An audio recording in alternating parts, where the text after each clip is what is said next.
오늘 말씀은 우리 여호수아서 24장 말씀으로 함께 나아갑니다. 우리 설교 제목 같이 한번 읽어볼까요? 시작. 하나님만 섬기라. 오늘 주일 예배에 나오신 분 여러분들은 지금 아침에 보니까 비가 오는 가운데도 그래도 다 주일 예배 나온다고 깨끗이 씻고 화장도 하고 예쁘게 꾸미고 그렇게 나오셨어요. 그것뿐만 아니라 우리의 몸과 영혼이 하나님께 더 아름답게 드려지는 그런 은혜가 우리 성도님들에게 있기를 간절히 바랍니다. 가정의 달, 오늘은 셋째 주일입니다. 셋째 주일인데 이번 주가 가정의 달 메시지는 마지막일 것 같아요. 5월 마지막 주가 성령 강림 주일이기 때문에 다음 주일에는 미리 말씀을 드립니다. 성령 강림 주일, 성령에 대해서 여러분에게 설교 말씀을 드립니다. 셋째 주일인데 무슨 말씀을 전할까 기도하는 가운데에 하나님께서 5월 첫 주에 이 말씀을 미리 주셨습니다. 여호수아를 통해서 이스라엘 백성들에게 마지막으로 남기신 말씀, 이 말씀을 통해서 우리가 우리에게 말씀하시는 그 음성에 귀를 기울이며 나아가는 것은 또 다른 귀한 은혜가 우리의 심령에 있지 않겠나 하는 생각이 있습니다. 여러분 한번 퀴즈를 드리겠습니다. 여호수아가 몇 살까지 살았는지 여러분 아세요? 여호수아가 몇 살까지 살았을까요? 오늘 우리가 성경을 24장 읽었는데 여호수아서는 몇 장까지라 그랬습니까? 24장입니다. 24장에 여호수아가 죽은 기록이 맨 뒤쪽에 나옵니다. 빨리 컨닝을 하시면 알 텐데 아침부터 복잡게 안 하겠습니다. 머리 아프게 안 하겠습니다. 여호수아가 죽은 나이는요 110세입니다. 110세요. 여러분 110세까지 살았다 그러니까 여러분 부럽습니까? 안 부럽습니까? 부럽지 않아요? 어린 우리 찬이는 괜찮을 테고 110세까지 살았다 그러니까 저만 해도 부러운 생각이 들어요. 왜냐하면 늘 여러분에게 한두 번은 드린 말씀입니다만 제 아내가 저보고 7살이나 차이가 나기 때문에 오래 살아야 된다고 건강 좀 챙기라고 살 좀 빼라고 늘 이야기하지만 잘 안 되고 있습니다만 우리 110세까지 살았던 여호수아, 이런 축복이 여러분들에게도 있기를 간절히 바랍니다. 아멘을 크게 하는 사람들에게는 이 축복이 반드시 있을 거예요. 이렇게 살아가는 축복이 있기를 바랍니다. 오늘 본문은 여호수아가 죽기 전에 마지막으로 이스라엘 백성들에게 남긴 말입니다. 한 번도 아니고요. 23장에 지도자를 모아놓고 한 번 이야기하고요. 24장에는 이스라엘 백성 전체들을 다 모아놓고 다시 한 번 더 이야기를 합니다. 즉 이스라엘 백성들 지도자와 모든 백성들 두 번이나 불러서 말한 것이 23장, 24장 동일한 내용의 말씀입니다. 오늘 이 말씀을 통해서 우리에게 말씀하시는 하나님의 말씀의 은혜가 여러분에게 있기를 간절히 바랍니다. 그러면 우리는 한번 생각해 보아야 됩니다. 아니 여호수아가 이스라엘 백성들에게 말한 것이 왜 중요합니까? 이것을 여러분 생각해 보려면 여호수아가 어떤 사람인지 우리가 한번 생각해 보아야 하겠죠. 여호수아는 어떤 사람이었습니까? 이스라엘 백성들이 출애굽 후에 처음으로 이스라엘 백성들을 가나안 땅 입구까지 인도한 지도자가 누구였습니까? 모세였습니다. 여호수아가 아니고 처음에 이스라엘 백성들을 가나안 땅까지 입구까지 인도한 사람은 모세였습니다. 이제 모세가 가나안 땅을 밟지 못하고 죽고 난 뒤에 이스라엘 백성들이 가나안 땅에 들어와서 이 가나안 땅의 정복 전쟁을 하면서 이스라엘 백성들을 이끌었던 이 2대 지도자, 그 지도자가 누구인가 하면 여호수아입니다. 여호수아는요 어떤 인물인가 하면 리더였고 그 이스라엘 민족들을 이끌었던 지도자니까 이스라엘 민족에게는 마치 우리나라의 대통령과도 같은 존재가 아니었겠습니까? 그러니까 이 여호수아에게는 리더로서 특별한 통찰력이 있었고 은혜가 있었고 이스라엘 백성들 전체를 볼 수 있는 눈, 그리고 하나님의 계시를 받아서 이스라엘 백성들을 인도하는 사람이었으니까 하나님의 눈으로 이 땅을 바라보며 또 말씀을 전할 수 있는 눈도 있지 않았겠나 하는 것입니다. 여러분 기억하십시오. 리더에게는요 리더만을 가질 수 있는 관점이 있습니다. 그리고 리더만이 볼 수 있는 것이 있습니다. 리더의 마음을 따라가는 사람들이 아무리 노력을 해도 가질 수 없는 마음들이 있고 느끼지 못하는 마음들이 있습니다. 따라가는 사람들과 이끌어가는 사람의 차이점이 분명히 있다라는 겁니다. 이 리더는요 하나님이 주신 통찰력 속에서 모든 것을 분별하고 판단할 수 있는 능력이 탁월한 그런 지경에 이른 사람이었습니다. 또 한 가지는요, 아버지의 마음이 여호수아에게는 있었습니다. 왜 이렇게 생각하는가 하면, 여러분 이스라엘 백성들을 하나님께서 말씀하시기에 뭐라고 말씀하시는가 하면, 내가 너희를 품었다, 내가 너희를 자녀같이 품었다, 이렇게 하나님 자주 말씀하셨어요.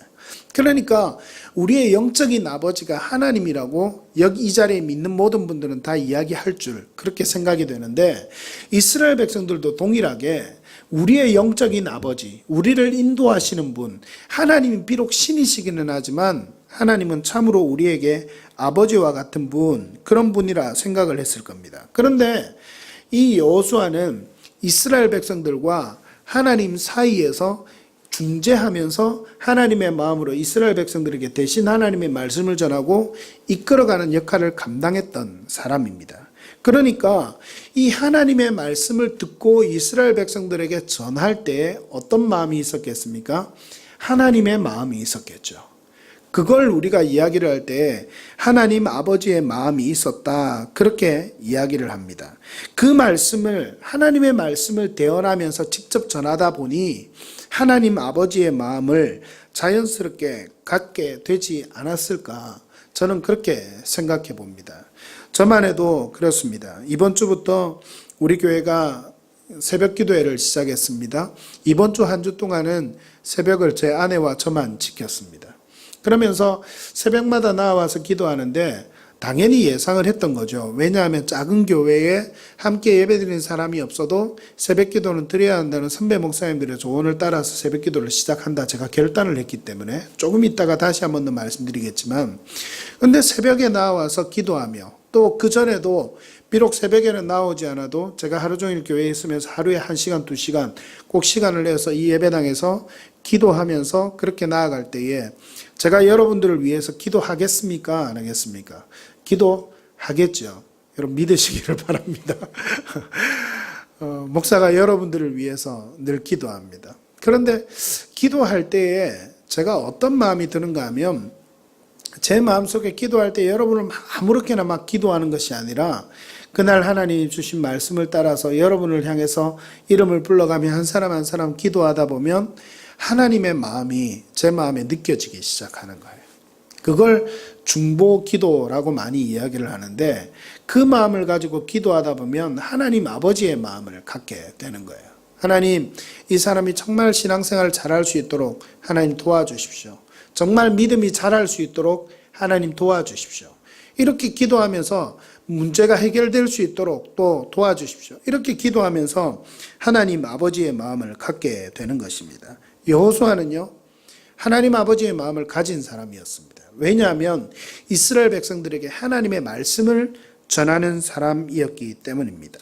오늘 여호수아가 하는 말이요, 하나님의 말씀인데, 리더이며 하나님 아버지의 마음을 가진 이 여호수아의 말을 통해서 하나님께서 오늘 우리에게 말씀하시는 음성이 무엇인지, 그 당시에 이스라엘 백성들에게 여호수아가 했던 말씀, 또 오늘 우리에게 하나님께 주시는 말씀, 그 음성을 간단하게 2가지 정도로 요약해 보고자 합니다. 그 은혜 가운데 나아갈 수 있기를 간절히 바랍니다.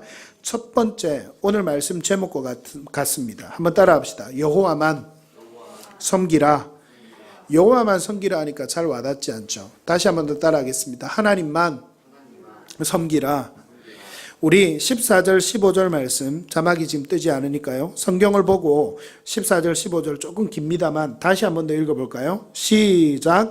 그러므로 이제는 여호와를 경외하며 온전함과 진실함으로 그를 섬기라.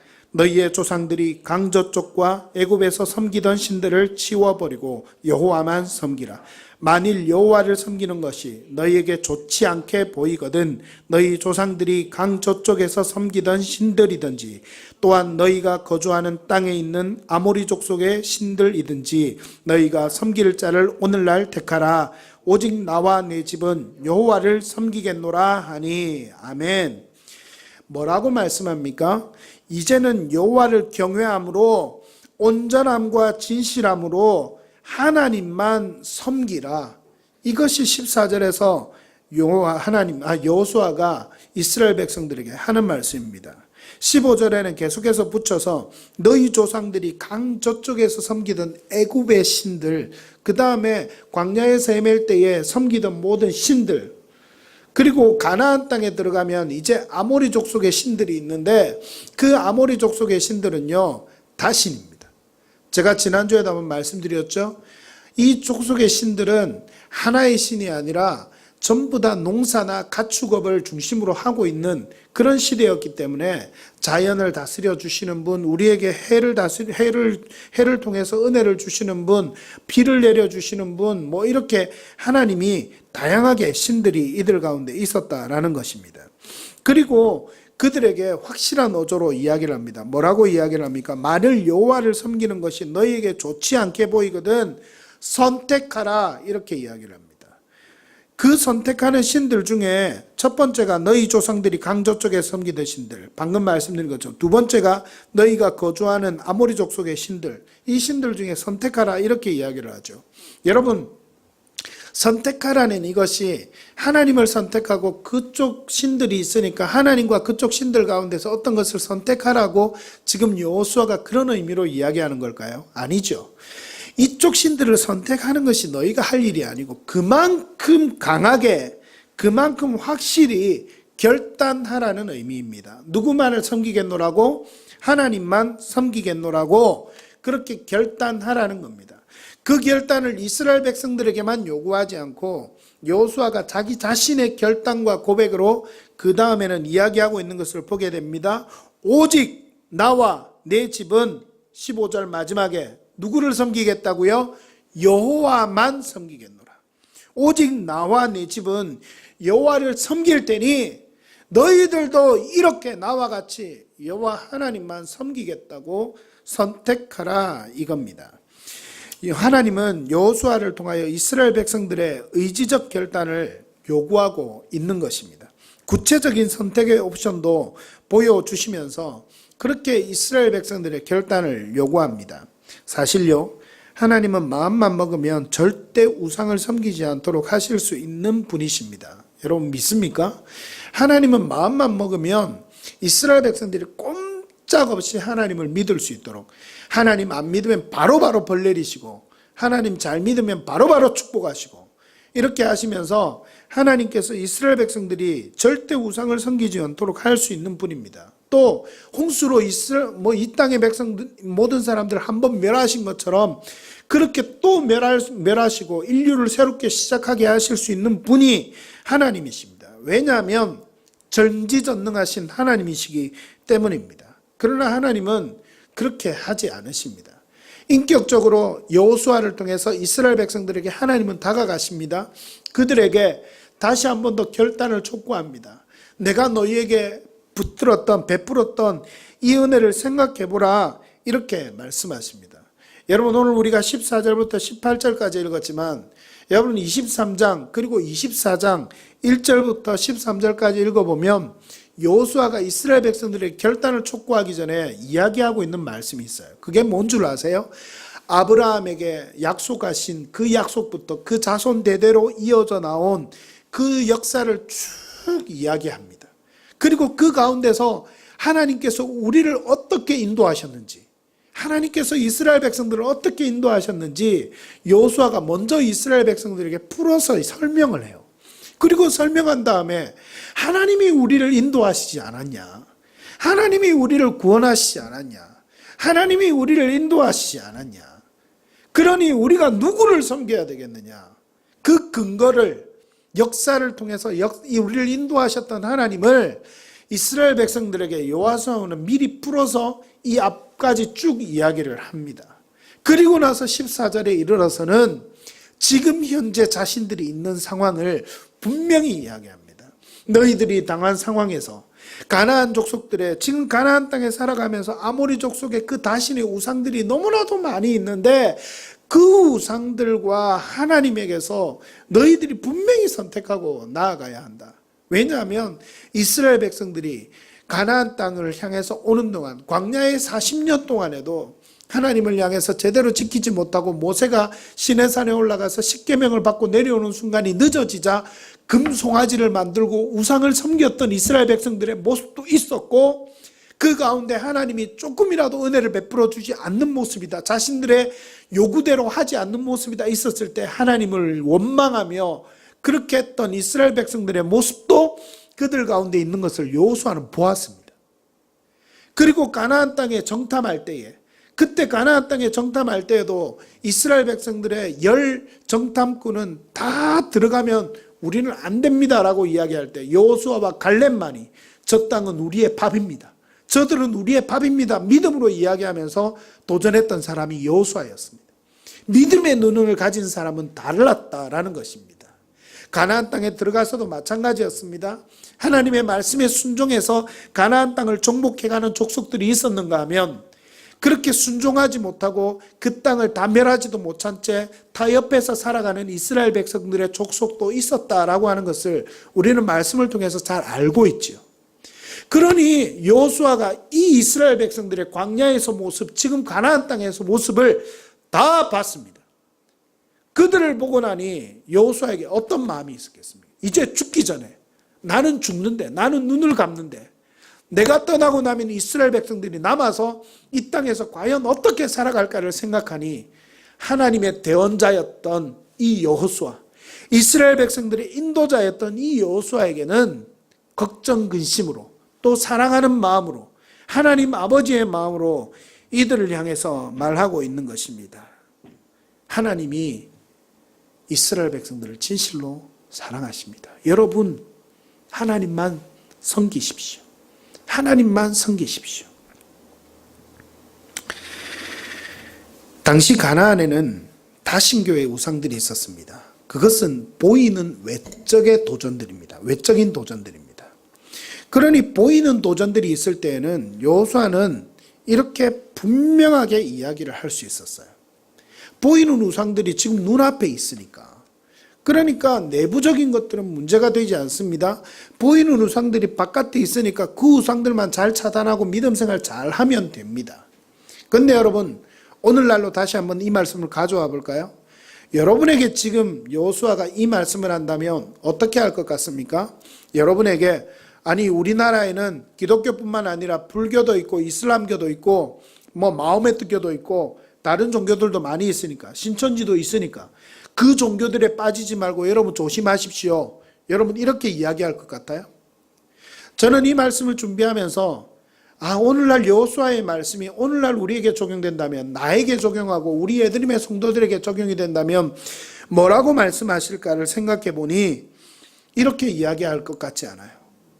외적인 도전들의 우상들은 오히려 눈에 잘 보이니까 그 우상들은 너무나 피하기 쉬워요. 근데 우리가 잘 피하기 힘든 그런 우상들이 오늘날에는 더 많이 있습니다. 더 많이 있습니다. 그 우상들을 저는 4가지로 정의해봤어요. 첫 번째는 인본주의입니다. 인본주의는요, 하나님의 영광보다 사람이 우선되는 겁니다. 두 번째는요, 쾌락주의입니다.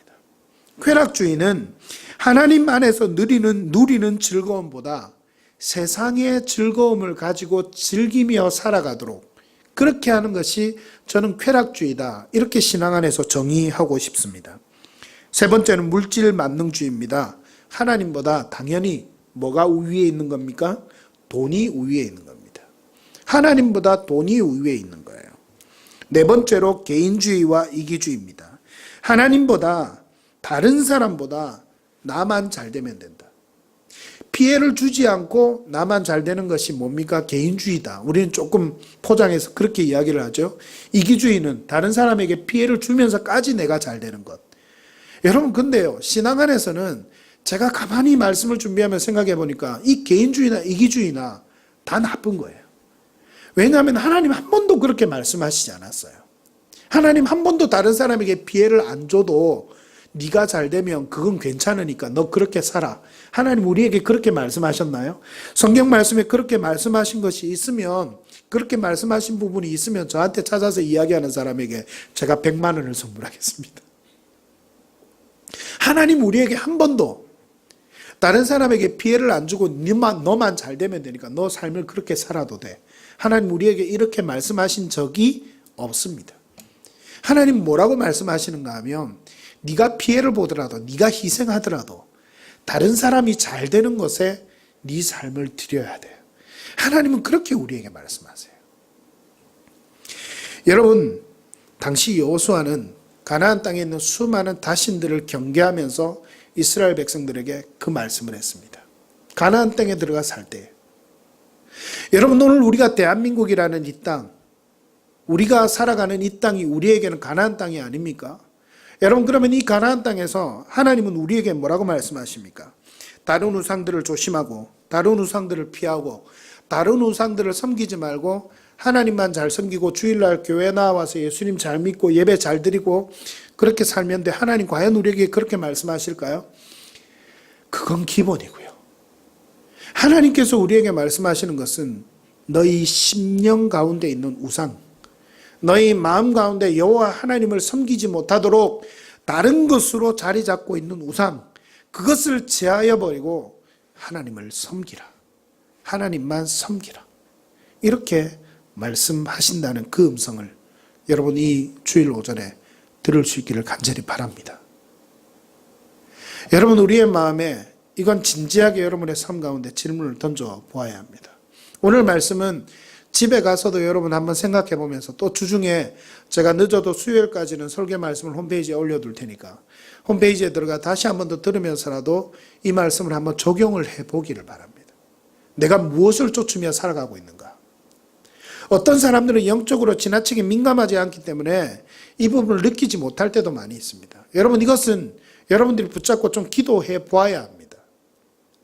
영적으로 민감하게 내가 하나님보다 내가 돈을 더 우선순위에 두고 있지 않나? 내가 하나님보다 쾌락을, 세상을 즐기는 것을 우선순위에 두고 있지 않나? 내가 하나님보다, 심지어는 공부 잘하는 것을, 내가 하나님보다 어떤 것을 잘하는 것을, 목사인 저는요, 하나님보다 교회 부흥하고 교회 잘 되는 것을 우선순위에 두고 있지 않나. 어제 구미에 있는 다른 제 동기 목사님의 개척교회 설립 예배를 다녀왔습니다. 그 설립 예배를 갔을 때 한 목사님이 경남 법통노회 노회장 목사님이 나와서 축하하시면서 설교를 하시는데 그분이 간증을 하시는 거예요. 간증을 하시는데 이분이 부산에서 서울에서 큰 교회들에서 정말 고등부를 맡아가지고 몇 년 만에 몇십 명이던 고등부가 200명이 될 정도로 일으키고 몇 달 만에 이렇게 능력을 막 행했던 분이에요. 제가 보니까 목사님이 스타일이 아주 학생들하고 청소년들하고 잘 맞게 생기셨어요. 저보다 한 10살 정도 많으신 분인데. 근데 이 목사님이요, 이제 30대 후반이 되어서 자기가 맡은 사역마다, 그리고 영혼들이 그렇게 불어나는 사역들이 일어나니까 자기는 앞으로 큰 목회할 거야. 한 1만 명 정도 되는 목회할 거야. 우리 고신교단에서 1만 명이면 제일 큰 교회예요. 그런데 그런 목회를 할 거야 생각하고 개척교회 하려고 막 찾아다니면서 헤매고 다녔다는 겁니다. 그러다가 이제 지금 아마도 진영 쪽에, 진해 쪽에 어떤 교회를 지금 담임을 하고 계시는 것 같은데, 작은 교회, 다 쓰러져 가는 교회, 그런 교회 담임으로 어떻게 가게 되신 거예요. 그 교회를 지금까지 섬기면서 일으키면서 하나님 은혜 가운데 선교하던 이야기를 하시는데, 그 가운데 자기 교만을 물리치면서 하나님께 자기를 다스리면서 은혜 가운데 교회 목회를 해온 이야기를 하시는데, 그분도 그런 이야기를 하세요. 목회를 하면서 목회자들은 몇만 명 목회하고 큰 목회하고 하나님의 은혜 가운데 축복 주셔서 교회가 부흥하고 일어나고 이런 꿈을 막 꾸는데, 그런 큰 교회 가지 않고 작은 교회가 생길 때 본인이 얼마나 힘들었지. 여러분, 우리 마음에 우상은 다 다릅니다. 가나안 땅에 그 당시에 들어갔던 이스라엘 백성들에게 우상이 있었다면, 오늘날 우리 심령에 가지고 있는 우상, 하나님 대신 차지하고 있는 우상들은 다 다릅니다. 여러분, 저는 오늘 이 아침에 여러분에게 그것을 볼 수 있는 영적인 눈이 열려지기를 축복합니다. 그래서 여러분, 정말 하나님의 은혜 가운데서 내가 가나안 땅에 있는 이스라엘 백성들이라면, 이 당시 여호수아가 나에게 나타나 지금 이 말씀하시듯이 나에게 말씀하신다면 나에게 무슨 우상을 제하고 하나님만 섬기라 이야기를 하겠는가? 여러분, 생각해 보시기를 바랍니다. 우리는 늘 수많은 우상들의 유혹 속에 선택의 기로에 서서 살아가고 있습니다. 우리 또한 선택해야 합니다. 우리 또한 선택해야 합니다.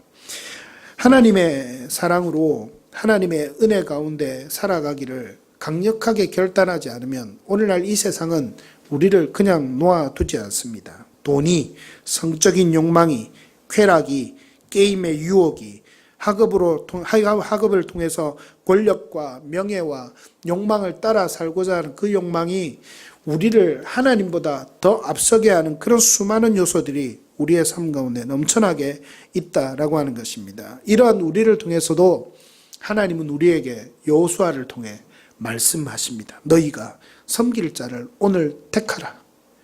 너희가 섬길 자를 오늘 택하라. 하나님은 그렇게 우리에게 말씀하신다는 겁니다. 오직 나와 내 집은 여호와를 섬기겠다.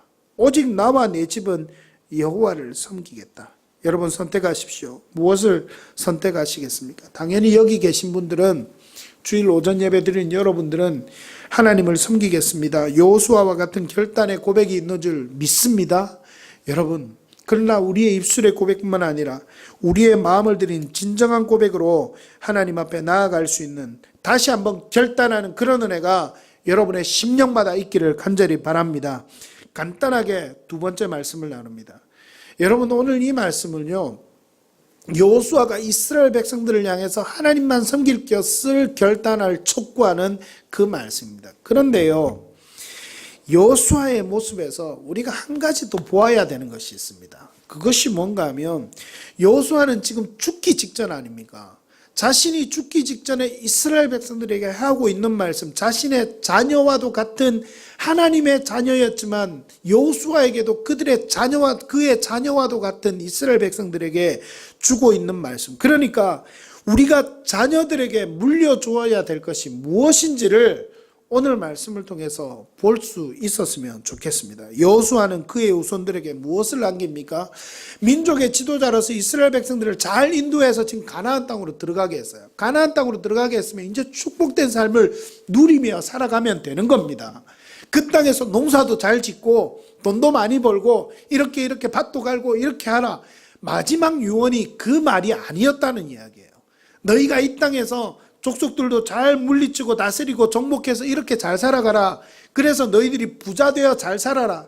이런 유언을 남기지 않고 여호수아는 무엇을 남깁니까? 하나님만 섬기라. 이 유언을 지금 남기는 거예요. 그의 후손들에게, 그의 자녀들에게. 여러분 이해되세요? 이미 결혼한 가정도 있고 앞으로 가정을 이룰 우리 형제 자매들도 있습니다. 여러분 반드시 여러분 오늘 이 말씀 기억하시기를 바라요. 여러분이 앞으로 자녀를 낳게 될 때, 그리고 여러분의 자녀뿐만 아니라 저는 말씀드린 적이 있지만 우리 예드림교회 연말까지 우리 교육기관 청소년이든지 어린이들이든지 한 기관이라도 시작되면 좋겠다는 소원을 가지고 기도하며 있습니다.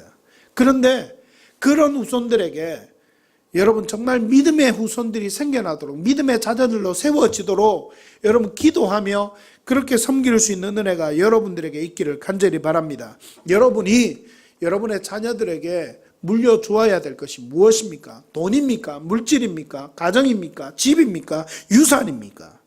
믿음의 유산을 남겨줄 수 있는 여러분들 되시기를 간절히 바랍니다. 제가 사역을 하면서 수많은 성도들에게, 특히 우리 노년에 계신 성도님들에게 제가 이 설교를 정말 많이 했습니다. 집에 방문해 신방하면서 이런 말씀을 많이 했습니다. 죽으시면 무엇을 남기겠습니까? 재산이 얼마 없는데요. 이렇게 이야기하는 분들도 있어요. 아니 재산이 없어도 돈 100만 원이라도 자녀들에게 물려주고 가실 분들 계시죠? 그럼 다 고개를 끄덕끄덕 하세요. 제가 이야기를 합니다. 자녀들이 돈 100만 원, 돈 1000만 원, 심지어는 억대를 넘어가는 집을 가지고 있는 분들이라도 그 물질 때문에 자녀들이 서로 원수가 되는 경우를 저는 너무나도 많이 봤어요. 그러니까 제발 물질을 남겨줘서 자녀들이 원수가 되게 하지 말고, 교회에 헌금 안 해도 괜찮으니까, 아니면 쓰레기를 모아서 대학교에 1억 원씩 몇 천만 원씩 기부하는 어른들의 뉴스도 우리는 해마다 보잖아요. 그런 분들처럼 차라리 대학교나 학교에 어디 기부를 하든지, 어렵게 사는 아이들을 위해서 그렇게 하든지, 그렇게 하고 돌아가시면 자녀들이 원수가 되지 않는 그런 역사가 있을 거예요. 오히려 권사님은, 집사님은, 장로님은 믿음만 잘 물려주십시오. 제가 이 이야기를 얼마나 많이 했는지 몰라요. 여러분에게 동일한 말씀을 드립니다. 자녀들에게, 여러분의 믿음의 후손들에게 믿음의 유산을 남겨줄 수 있는 결단이 여러분에게 있기를 간절히 바랍니다. 간절히 바랍니다. 간절히 바랍니다. 사랑하는 예드림 성도님들, 여호수아와 같이 다른 어떤 무엇보다도 지금 현재 그리고 앞으로 미래에 우리가 갖게 되는 가정, 우리의 자녀들, 믿음의 결단을 유산으로 남기는 그런 믿음의 아버지요 어머니로 서게 되는 그 축복이 여러분에게 있기를 간절히 바랍니다. 모든 성도 여러분, 여호수아와 같이 믿음의 유산을 남겨주는, 그리고 우리도 믿음의 유산을 가지고 하나님만 섬기며 살아가는 그런 은혜가 있는 믿음의 삶을 살아갈 수 있기를 축복합니다.